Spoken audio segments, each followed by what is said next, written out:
Bienvenidos a Real Historia, el podcast que te transporta a través del tiempo para rememorar los acontecimientos más importantes de la historia universal. Desde Asunción del Paraguay, a través de Informate PI, Emilio Urdapilleta presenta Real Historia.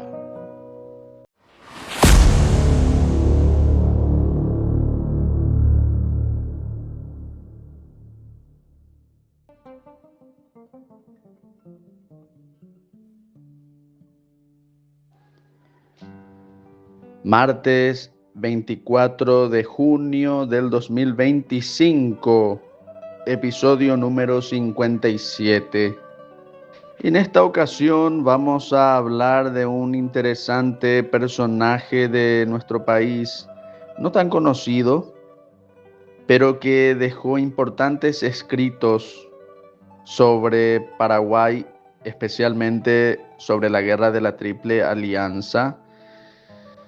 Y lo curioso de su caso es que publicó sus textos no en nuestro país, sino en Uruguay. ¿Por qué? Pues porque este señor, su familia sobre todo, debió retirarse a Montevideo pocos meses antes del estallido de la Guerra de la Triple Alianza. Y desde Montevideo, cuando nuestro protagonista se hizo adulto, empezó a realizar escritos y textos reivindicando el heroísmo paraguayo. Nos referimos a Adriano Maceu Aguiar, personaje no muy conocido, pero que dejó amplios testimonios sobre la Guerra de la Triple Alianza. Esto es la Real Historia.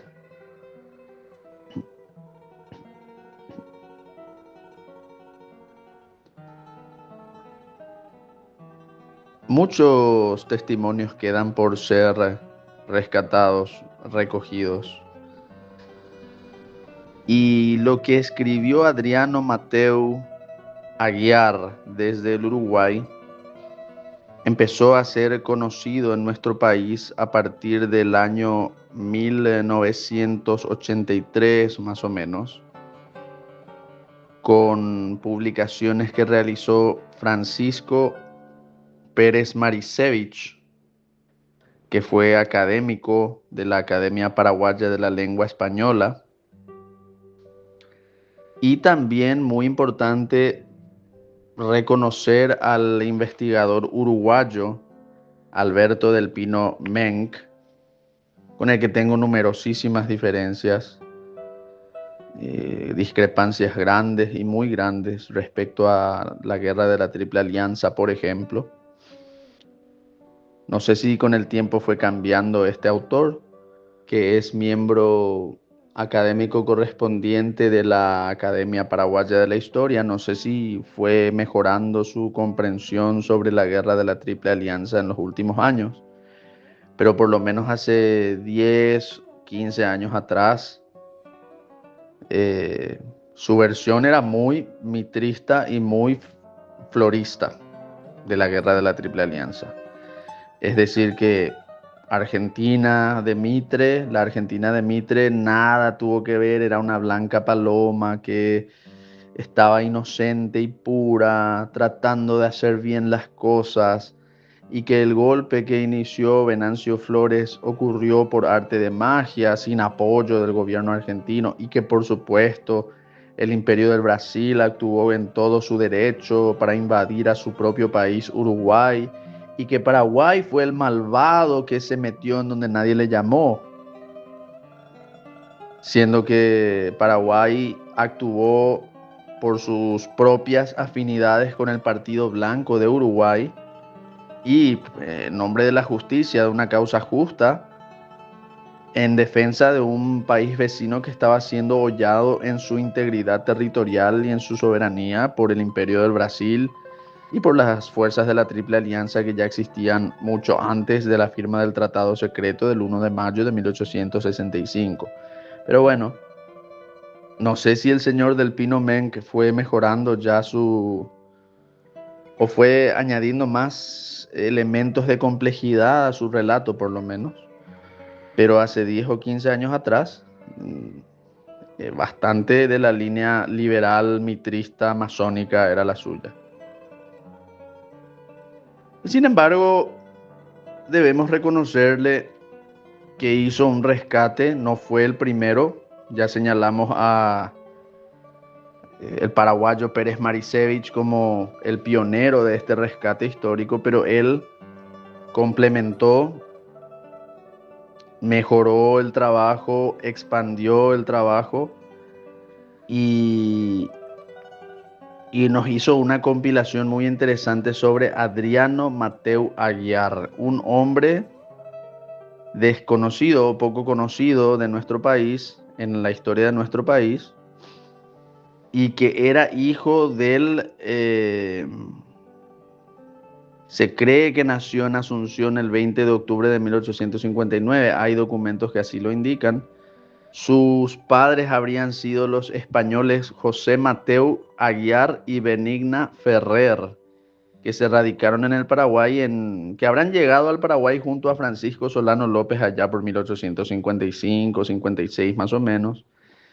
Se dedicaron a la ganadería, se dedicaron al comercio, a la importación y exportación de atuendos, paños, etcétera, etcétera. No lograron hacer más por el breve tiempo y sin embargo con el breve tiempo que estuvieron en el Paraguay antes del estallido de la guerra de la Triple Alianza, consiguieron un importante desarrollo económico, consiguieron una expansión de sus finanzas como familia, se convirtieron en una importante casa comercial de la ciudad de Asunción.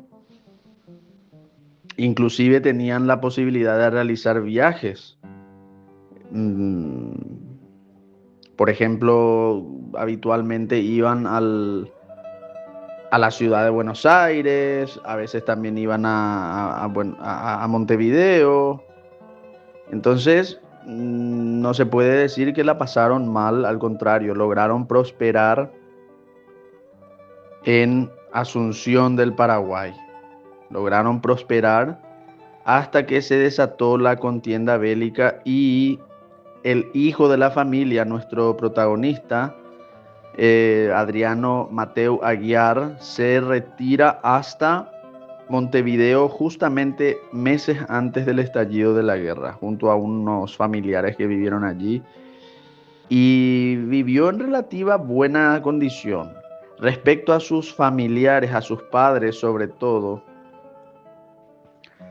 se cree, se cree que murió, se cree que murió durante los episodios conocidos vulgarmente como los tribunales de sangre de San Fernando. Se cree que, sin embargo, sabemos perfectamente hoy en día que muchos de los datos, muchas de las versiones que se afirman sobre lo que sucedió en este episodio conocido como San Fernando provienen de acusaciones que hicieron los aliados, de documentos apócrifos que los aliados publicaron y que de los que no se conocen los originales, de meras versiones propagandísticas mayormente que difundieron ellos.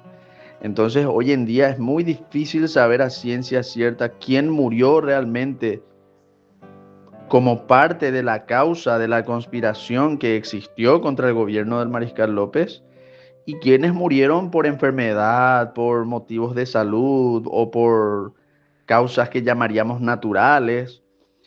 Hoy en día es difícil saber y se tendría que hacer una revisión extensa de ese asunto porque tenemos demasiados indicios. Por ejemplo, el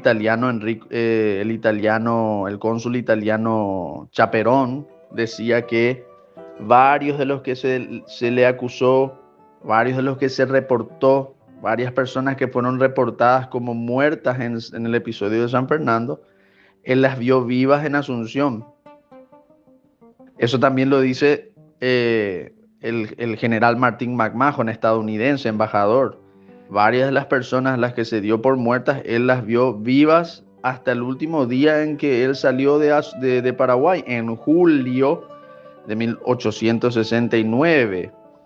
Inclusive Sir Richard Francis Barton, el británico, dice que la gran mayoría pensaba y afirmaba que las supuestas listas de los ejecutados paraguayos en San Fernando no eran sino un apócrifo, una fabricación, una ruse de guerre que se imprimió originalmente en la imprenta La Tribuna de Buenos Aires, que era una imprenta que trabajaba para el gobierno argentino.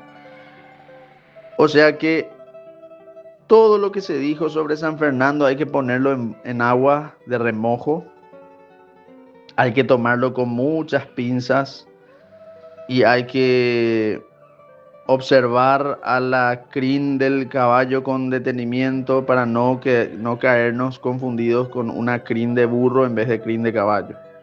Famosa, una frase del viejazo. Mira bien la crin del caballo que no sea un burro. Eso es lo que nos vendieron, mucho pescado podrido allí en el tema de San Fernando. Y se cree que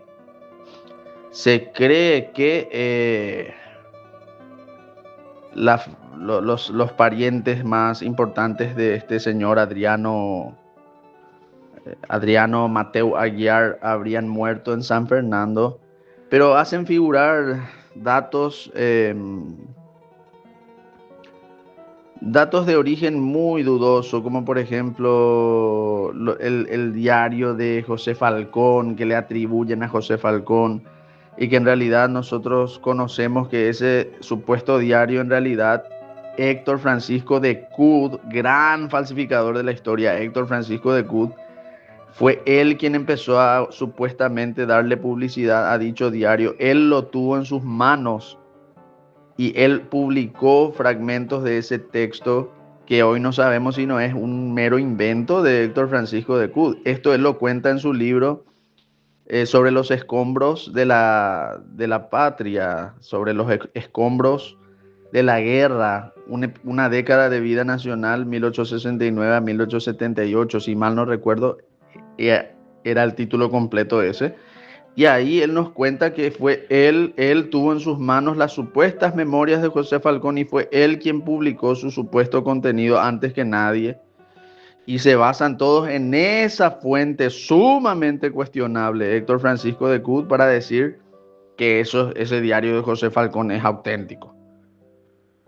Supuesto diario de José Falcón, que bueno, estamos así, repletos de textos que no sabemos quiénes fueron sus verdaderos autores, o si no fueron retocados, que si no fueron modificados, si no fueron falseados. Ocurre lo mismo con con el trabajo que se le atribuye a George Thompson, que sabemos perfectamente, porque lo dice el general José Ignacio Garmendia, lo dice el general, que es argentino, lo dice el brasileño Tasso Fragoso, que el libro de Thompson, es más, lo dice el coronel brasileño que fue edecán del duque de Caxias y del conde Deu, Sena Madureira. Tres fuentes tenemos que nos dicen que el libro de Thompson no es de Thompson, o fue retocado, o fue adulterado, o fue interpolado, especialmente en la parte final de la obra. O sea, esos son los desafíos que tenemos nosotros en el asunto de los testimonios y de las crónicas que supuestamente nos dejaron el mismo Thompson. No sabemos si esa es la obra original, la que hoy tenemos.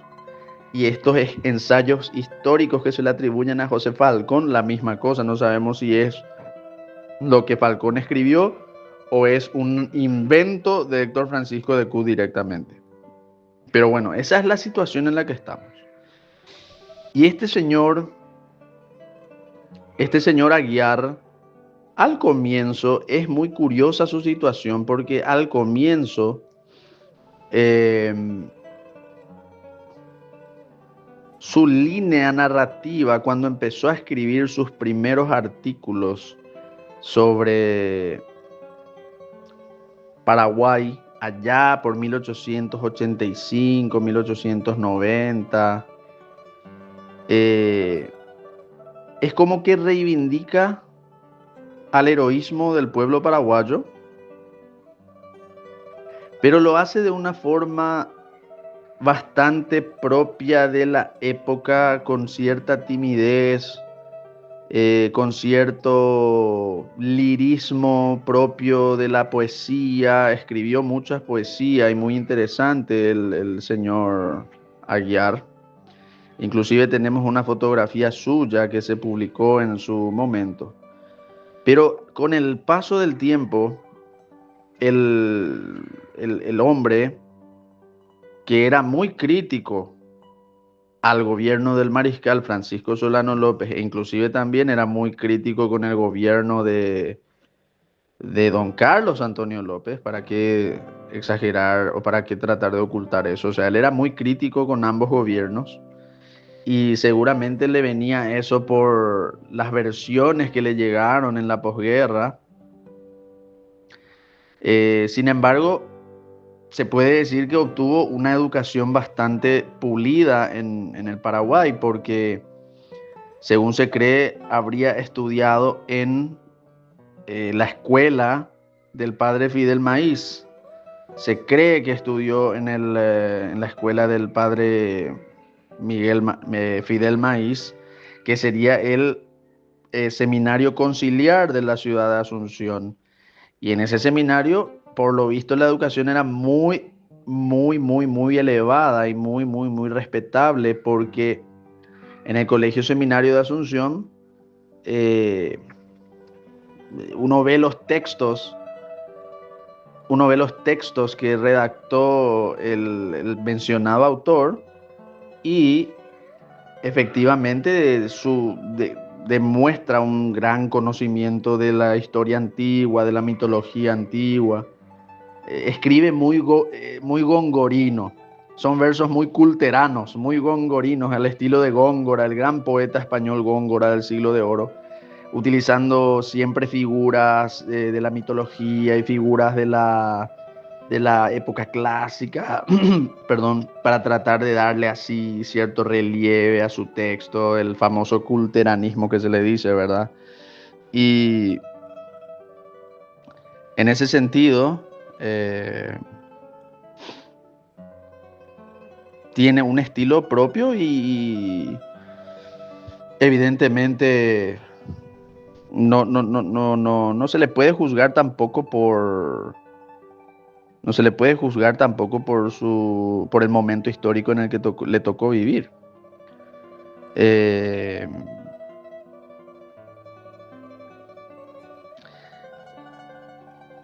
Le reconoce al mariscal López su valor al morir como un héroe con la espada en la mano en el Aquidabán, en la batalla de Cerro Corá, el autor Adriano Mateo Aguiar, pero también le critica muchísimo en otros aspectos, de entrar, por qué entró en la guerra, etcétera, etcétera, etcétera. Esa es una cuestión suya, pero con el paso del tiempo,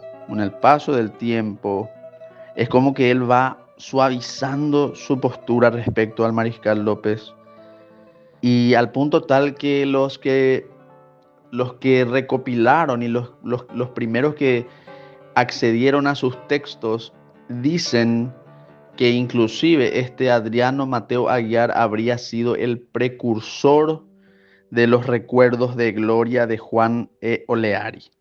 Imagínense, algunos, los que accedieron a estos textos, dicen que Adriano Mateo Aguiar, este paraguayo descendiente de españoles que se refugió en el Uruguay meses antes del estallido de la Guerra de la Triple Alianza, y allá 30, 40 años después de la guerra empezó a escribir sus textos sobre la Guerra de la Triple Alianza.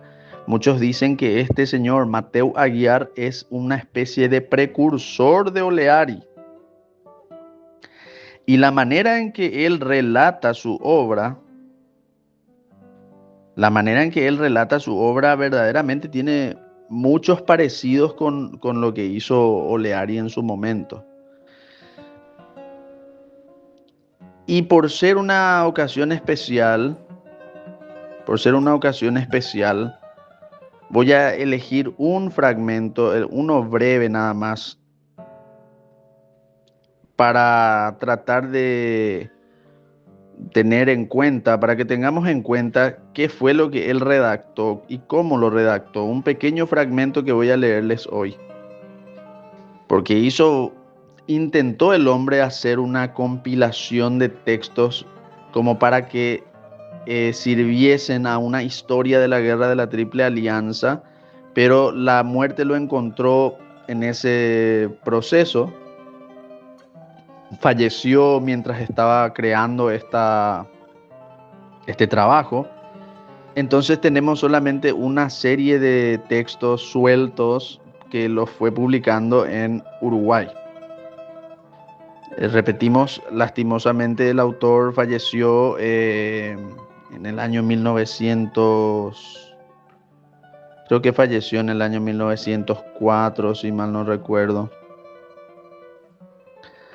Si mal no recuerdo, falleció en el año 1904. Y cuando estaba trabajando justamente para crear esta compilación que les digo, estaba trabajando para crear esta compilación y bueno, hubiera sido bueno y hubiera sido bastante interesante, aunque quién sabe si no se podrían encontrar más adelante otros textos suyos que hayan sobrevivido. Sería bueno seguir investigando, por supuesto.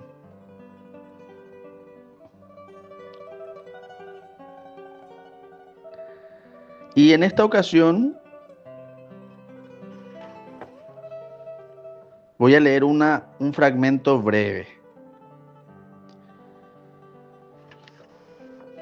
Episodio de la Guerra del Paraguay en el Chaco. Es la caída de la tarde del martes 14 de julio de 1868. El sol hundiéndose tras las espesuras de Isla Poí en el Chaco deja un último rayo de su lumbre dorada sobre las altas copas de los árboles y, poco a poco, en pos de un rápido crepúsculo vespertino, la noche, espesando el oscuro tisú de su sombra, desvanece el perfil dentellado del reducto de Andaí, curga amarga, y la silueta de sus centinelas inmóviles en sus puestos. El baluarte brasileño vigila la laguna Iberá, agua reluciente, y cierra el paso de la lengua de tierra que conduce al norte del Chaco. Del otro lado del río Humaitá, la formidable plaza de guerra, después de resistir 23 meses al hierro y al fuego, empieza a sentir los horrores del hambre y está en las postrimerías de su épica resistencia, coronada por sus valientes defensores, con el acto audaz de su evacuación a las mismas barbas de sus sitiadores por tierra y por agua. Solo le queda a la plaza estrechamente bloqueada como único recurso el comunicarse con el exterior por medio de bomberos o espías, portadores de despachos que, valerosos y abnegados, tienen hecho ya el sacrificio de la propia vida al partir para el desempeño de sus arriesgadas comisiones.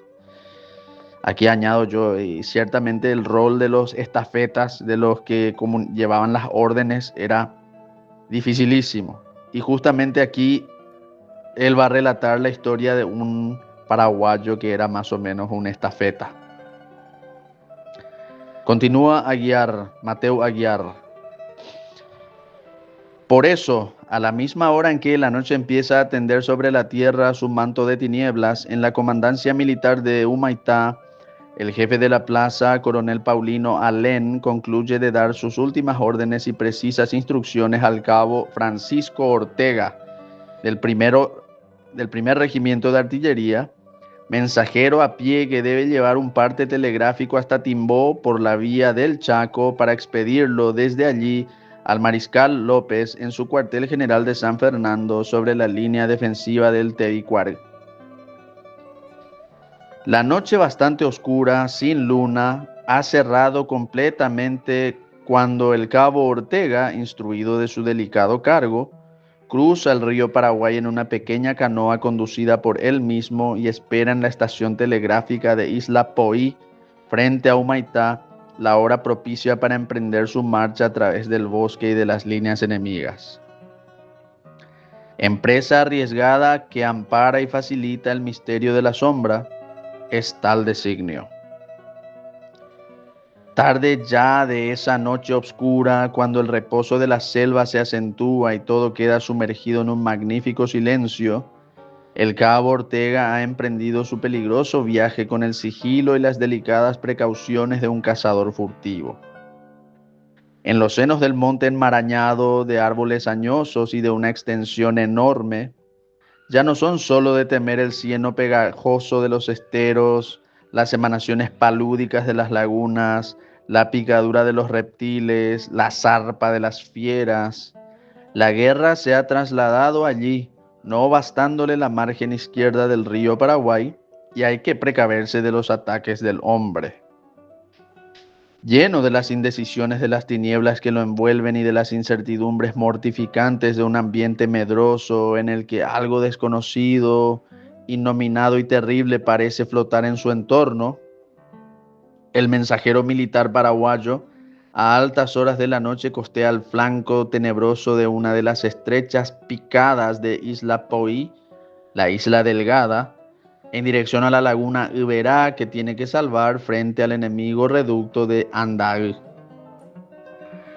En su avance silencioso, a tientas por las salvajes sendas de la selva interminable, yendo al rumbo por instinto, pudo creerse acechado por un ser invisible en la oscuridad, pero su valor no había disminuido ni desistió de su empeño, a despecho de la excitación nerviosa provocada en él por la conciencia de su aislamiento, expuesto como lo estaba a una sorpresa lejos de todo auxilio. No era, pues, el desánimo por una alucinación cobarde el que había de interrumpir el desarrollo de su enérgica acción, impulso sereno de una voluntad disciplinada que cumplía con una consigna militar. Pero el azar, en el juego terrible de la guerra, lo dispuso de otro modo y pronto, por un sacrificio glorioso, iba a quedar su nombre oscuro unido a uno de los cruentos episodios, de aquella larga lucha. Continúa Mateu Aguiar en este episodio sobre un estafeta paraguayo en la guerra de la Triple Alianza y nos dice: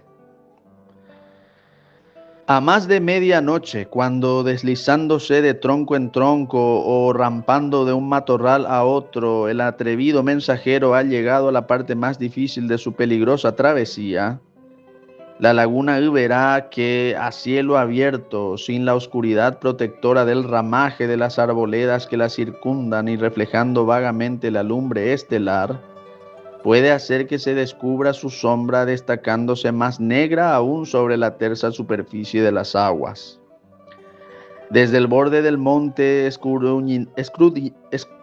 escudriñando el misterio de las tinieblas, con la pupila dilatada, su mirada de nictálope, ya acostumbrada a ver en la oscuridad, debió observar la línea de los centinelas brasileños que, como vivientes eslabones de una cadena de vigilancia, estaban apostados a corta distancia unos de otros, separados por un espacio de 5 a 6 metros entre sí, uno junto al talud exterior de la trinchera del reducto, otro en el playo arenoso de la laguna, otro en esta con el agua hasta la rodilla y por último otro con el agua hasta la cintura junto a un macizo de juncos, dando frente a la mayor extensión de la laguna.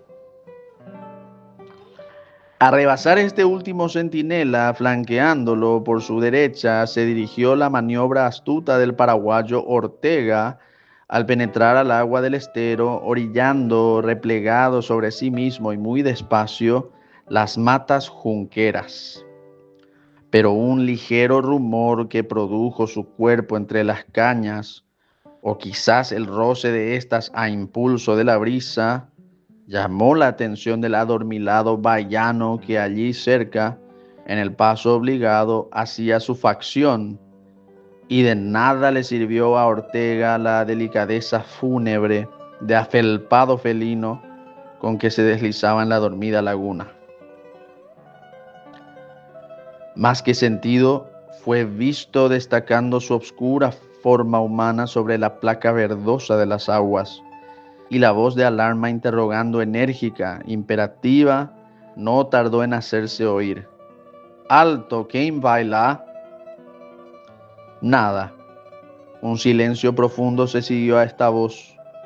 Una sombra furtiva pareció correr, desvanecerse en el agua, y repetida la intimación que quedó sin respuesta, todos los centinelas hicieron fuego a la vez.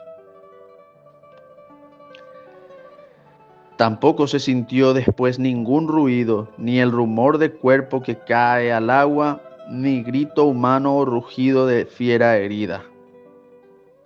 Tras atentiva pausa, desvanecido el seco estampido de los disparos, un silencio lúgubre, fatídico, volvió a reinar en el monte de palmas y en las verdosas aguas del estero. Los centinelas volvieron a cargar sus armas y en los términos de tiempo reglamentarios continuaron dando sus sonoros alertas, presagiosos de un riesgo mortal que imponía más que la majestad de la selva y los ruidos amenazantes de la animalidad nocturna. Transcurrió la noche y al amanecer, los hombres del piquete que hacía la descubierta en Andaí vieron el cuerpo semidesnudo de un soldado paraguayo que, a unos 40 pasos de aquel paraje, yacía caído al borde meridional de la laguna. Tenía el pecho atravesado de un balazo necesariamente mortal. Aquel soldado que había lanzado su último suspiro sin proferir una queja, conservaba aún agarrado en su mano y fuertemente apretado contra su corazón el despacho de que era portador. Hombre de temple, su gran energía moral obró la reacción del espíritu sobre la materia, llegando por el esfuerzo de la voluntad a la modificación vital del fluido nervioso, interrumpiendo la íntima relación de su sensibilidad sensual con la afectividad orgánica de una manera absoluta. Tal fue su decisión suprema, rasgo heroico de un valiente. Y concluye Adriano Mateu Aguiar diciendo: sin duda, no quiso que los enemigos supieran que allí andaba un payaguá, y no exhalando un jai, no haciendo el menor ruido al retirarse para volver a ganar el monte, había conservado un dominio absoluto sobre sus facultades sensitivas, luchando estoicamente con una voluntad enérgica muy propia de la raza por el cumplimiento del deber hasta la muerte. Los brasileños del reducto de Andaí, bravos soldados que sabían de las inminencias del peligro y de los servicios abnegados por el puesto avanzado que ocupaban, justamente admirados por aquel noble rasgo de fidelidad y abnegación, honraron la memoria de aquel valiente, héroe sin nombre para ellos, colocando sobre su tumba, a guisa de lápida mortuoria, una tabla con esta lacónica inscripción escrita a mano y en gruesos caracteres: aquí yace un bravo. Y ciertamente merecía tal nombre y tal homenaje aquel que, como los heroicos militares de la Roma antigua, supo derramar su sangre por la patria y llevar su fortaleza de espíritu hasta el martirio. Potius Mori. Adriano Mateu Aguiar, publicado en la revista Rivera de Montevideo, número 84, año cuarto, el 30 de noviembre de 1910, páginas séptima a octava. Y un texto que lo escribió en octubre de 1910. Eso es uno solo, ese sería uno solo de los textos interesantísimos que este paraguayo fue haciendo. Y en algunos casos eran textos de tipo prosaicos, novelísticos, y en otros casos como este se trataba de un testimonio real que fue recogiendo de los prisioneros de guerra, de los supervivientes, de personas con las que él pudo compartir y con las que él pudo hablar, que le mencionaban estas historias.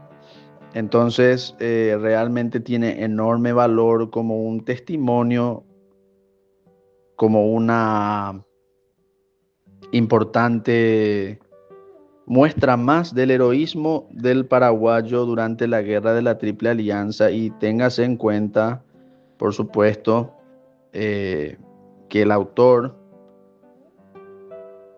supuestamente había tenido a su familia fusilada en San Fernando, cosa que, como siempre ya, bueno, como dijimos ya varias veces, no tenemos pruebas ciertas de que tal o cual cosa sucedió, pero sin duda alguna el señor Aguiar eh,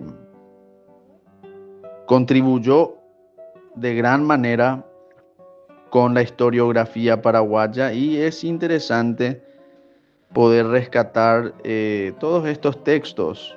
Así es que hay que felicitar sobremanera a los hombres que consiguieron recuperarlos en los periódicos o desde los antiguos archivos de la República Oriental del Uruguay. Finalmente es importante señalar que el señor Aguiar todavía estaba vivo en 1900, a ver, estoy fijándome, estaba vivo en 1907.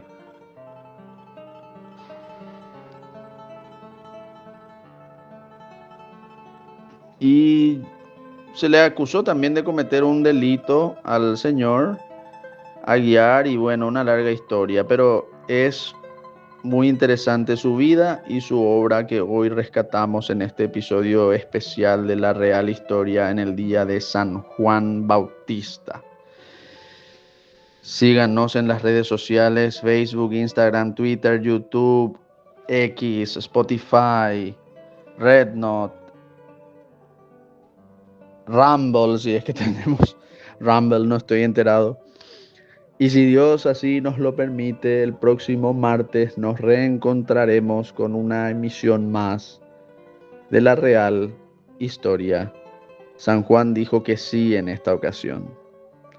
Y que les bendiga profundamente el precursor de nuestro Señor Jesucristo, San Juan Bautista, como este señor Aguiar de alguna u otra forma fue precursor de don Juan Eoleari, ¿por qué no? Y bueno, hasta entonces.